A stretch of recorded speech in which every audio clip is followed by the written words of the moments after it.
ज्या कामात आव्हान नाही ते काम तुमच्यात बदल घडवू शकत नाही.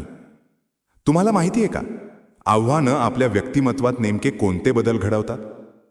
ज्या क्षणी तुम्ही स्वतःच्या मर्यादेपलीकडे जाण्याचा प्रयत्न करता, तिथूनच खरी वाढ सुरू होते. हे समजून घेण्यासाठी हा व्हिडिओ चुकवू नका, शेवटपर्यंत ऐका. चला सुरू करूया. आपल्यापैकी अनेकांना आयुष्यात सुरक्षित आणि आरामदायी परिस्थिती हवी असते.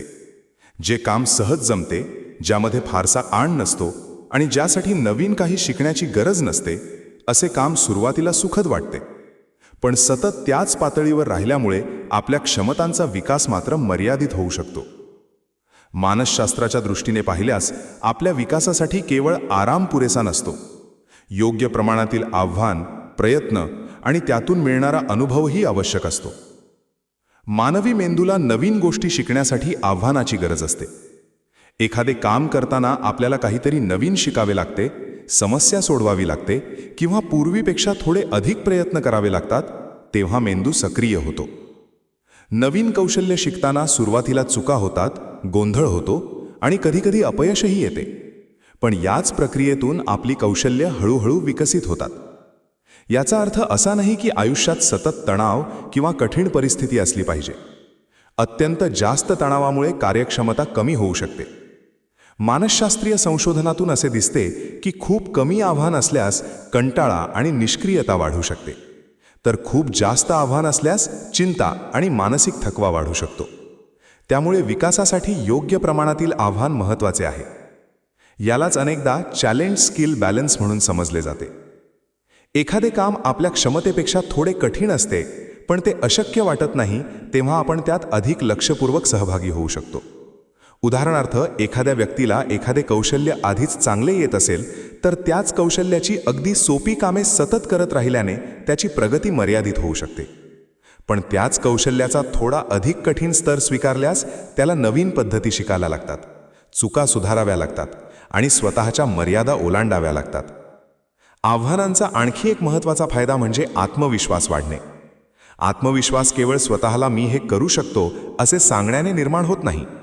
आपण एखादे कठीण काम प्रयत्नपूर्वक पूर्ण केले, अडचणींचा सामना केला आणि त्यातून शिकलो, तेव्हा आपल्या मनात स्वतःच्या क्षमतेबद्दल अधिक विश्वास निर्माण होतो. मानसशास्त्रज्ञ अल्बर्ट बंडुरा यांनी याला सेल्फ एफिकसी म्हणजेच स्वतःच्या क्षमतेवर असलेला विश्वास असे म्हटले आहे. प्रत्यक्ष अनुभवातून मिळणारे यश हा या विश्वासाचा महत्त्वाचा आधार असतो. म्हणूनच एखादे काम कठीण वाटले म्हणून लगेच कापासून दूर जाणे नेहमीच योग्य नसते. कधीकधी तीच अडचण आपल्याला पुढच्या पातळीवर घेऊन जाण्याची संधी असते. अपयशाचाही या प्रक्रियेत मोठा वाटा असतो. आपण एखादे आव्हान स्वीकारले आणि पहिल्याच प्रयत्नात यश मिळाले नाही, तर त्यातून आपल्याला आपल्या पद्धतीतील चुका समजतात. समस्या कुठे आहे हे लक्षात येते. पुढच्या वेळी काय वेगळे करायला हवे याचा विचार करता येतो. अशा प्रकारे अपयश हे केवळ पराभव न राहता शिकण्याचे अनुभव बनू शकते. यासाठी आपल्या कामाकडे पाहण्याची मानसिकता महत्त्वाची आहे. मला हे जमत नाही आणि मला हे अजून जमलेले नाही, या दोन वाक्यांमध्ये मोठा फरक आहे. पहिल्या विचारात क्षमता स्थिर असल्याचा संदेश असतो, तर दुसरा विचार शिकण्याची शक्यता उघडी ठेवतो. हीच ग्रोथ माइंडसेटची मूलभूत कल्पना आहे. आपल्या क्षमता, प्रयत्न, योग्य पद्धती आणि अनुभवातून विकसित होऊ शकतात, असा दृष्टिकोन आव्हानांना सामोरे जाण्यास मदत करतो. तुमच्या कामात आव्हान नसेल तर स्वतःसाठी छोटे आव्हान तयार करता येते. एखादे नवीन कौशल्य शिकणे, नवीन जबाबदारी स्वीकारणे, एखादी समस्या वेगळ्या पद्धतीने सोडवणे किंवा स्वतःच्या कामाची गुणवत्ता थोडी वाढवण्याचा प्रयत्न करणे हे त्याचे साधे मार्ग आहेत. मोठा बदल करण्यासाठी नेहमी मोठे पाऊल आवश्यक नसते. आपल्या सध्याच्या क्षमतेपेक्षा थोडे पुढे जाण्याचा प्रयत्नही पुरेसा ठरू शकतो. मात्र एक गोष्ट लक्षात ठेवणे आवश्यक आहे. प्रत्येक कठीण परिस्थिती आपल्याला मजबूत करतेच असे नाही. सततचा अतिताण, अवास्तव अपेक्षा, विश्रांतीचा अभाव किंवा नियंत्रणाबाहेरील परिस्थिती मानसिक आरोग्यावर नकारात्मक परिणाम करू शकते. त्यामुळे स्वतःला त्रास देणे आणि स्वतःला आव्हान देणे यात फरक आहे. खरे आव्हान म्हणजे स्वतःला तोडणे नव्हे, तर स्वतःला घडवणे. जे काम आपल्याला विचार करायला लावते, नवीन काही शिकायला भाग पाडते आणि आपल्या क्षमतेच्या थोडे पुढे जाण्याची संधी देते, ते काम आपल्यामध्ये बदल घडवू शकते. म्हणून पुढच्या वेळी एखादे काम कठीण वाटले तेव्हा स्वतःला एक प्रश्न विचारा. ही अडचण माझ्या मार्गातील अडथळा आहे की माझ्या विकासाची संधी? कारण अनेकदा आपल्याला बदलणारे अनुभव हे सर्वात आरामदायी नसतात. ते आपल्याला थोडे अस्वस्थ करतात, चुका करायला लावतात, पुन्हा प्रयत्न करायला शिकवतात आणि शेवटी आपल्याला कालपेक्षा थोडे अधिक सक्षम बनवतात. आराम आपल्याला स्थिर ठेवू शकतो, पण योग्य आव्हान आपल्याला पुढे नेऊ शकते.